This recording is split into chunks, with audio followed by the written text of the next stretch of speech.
নমস্কাৰ অসমৰ সমগ্ৰ শিক্ষা চেনেলটোলৈ আপোনালোকক পুনৰ স্বাগতম জনাইছোঁ। আজি আমি আলোচনা কৰিম কেইটামান জিকেৰ প্ৰশ্ন উত্তৰ। অসমৰ ভিতৰত দীৰ্ঘতম ৰেলপথৰ সুৰংগ ক'ত আছে? ক বাগাত, খ মাহুৰত, গ হাফলঙত, ঘ মাইবঙত। শুদ্ধ উত্তৰটো হ'ব মাহুৰত।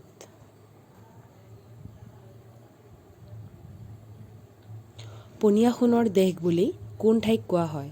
ক অসমক, খ বিহাৰক, গ অৰুণাচলক, ঘ ত্ৰিপুৰাক। শুদ্ধ উত্তৰটো হ'ব ক অসমক।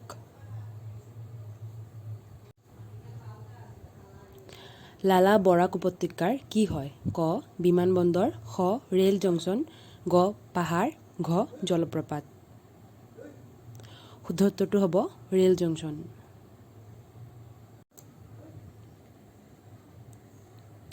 অসমৰ সৰ্বোচ্চ শৃংগটোৰ নাম কি? ক সিংহাসন, খ কাউকাহা, গ ডাম্বুগাছু, ঘ লাইকেই। শুদ্ধ উত্তৰটো হ'ব লাইকেই। অসমত খাৰুৱা তেলৰ সন্ধান কেতিয়া পাইছিল? ক 1886 চনত, খ 1889 চনত, গ 1786 চনত, ঘ 1901 চনত। শুদ্ধ উত্তৰটো হ'ব ক 1886 চনত। ভাৰতীয় সংবিধানে নিৰ্বাচন আয়োগ গঠনৰ ব্যাখ্যা কিমান নং অনুচ্ছেদত কৰা হৈছে? ক 313 নং অনুচ্ছেদ, খ 326, গ 321, ঘ 324। শুদ্ধ উত্তৰ হ'ব 324 নং অনুচ্ছেদত। কলিকতাৰ পৰা ঢাকা হৈ শিলচৰলৈ প্ৰথম ৰেল কেতিয়াৰ পৰা চলিছিল?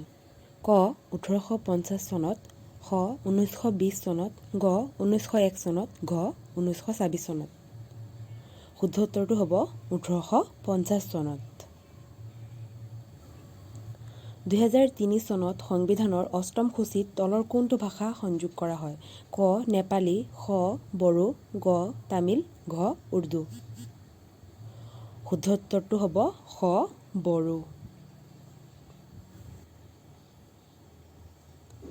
উত্তৰ পূৰ্বাঞ্চলৰ অন্যতম বৃহত্তম নদীখনৰ নাম কি?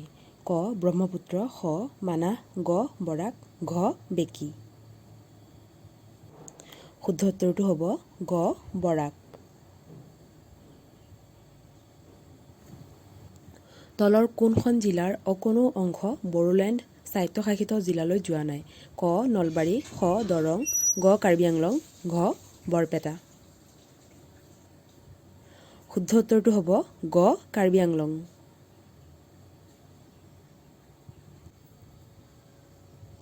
অসমৰ জলজ সম্পদৰ প্ৰধান ভাণ্ডাৰ নদীখনৰ নাম কি? ক পুঠিমাৰী নৈ, খ দিহিং নৈ, গ ভৰলু নৈ, ঘ ব্ৰহ্মপুত্ৰ নদী। শুদ্ধ উত্তৰটো হ'ব ঘ ব্ৰহ্মপুত্ৰ নদী। ব্ৰহ্মপুত্ৰ আৰু বৰাক অৱবাহিকাক পৃথক কৰা পাহাৰখনৰ নাম কি? ক নগা পাহাৰ, খ সূৰ্য পাহাৰ, গ সিংহাসন পাহাৰ, ঘ বৰলাই পাহাৰ। শুদ্ধ উত্তৰটো হ'ব ঘ বৰলাই পাহাৰ।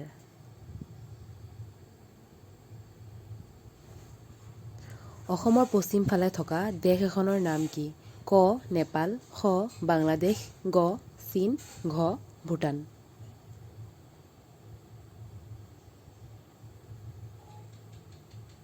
শুদ্ধ উত্তৰটো হ'ব খ বাংলাদেশ।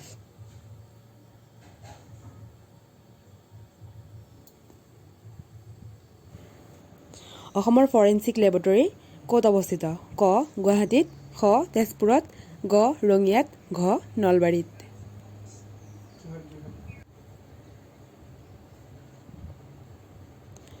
শুদ্ধ উত্তৰটো হৈছে ক গুৱাহাটীত।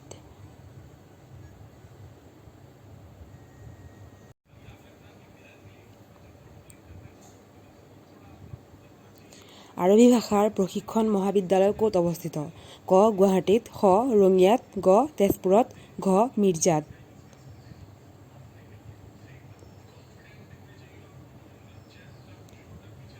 শুদ্ধ উত্তৰটো হ'ব খ ৰঙিয়াত।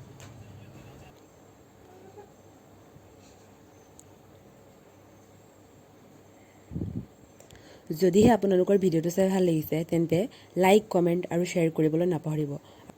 আৰু লগতে নতুন নতুন ভিডিঅ'ৰ আপডেটৰ বাবে মোৰ চেনেলটো ছাবস্ক্ৰাইব কৰি থৈ দিব। ধন্যবাদ।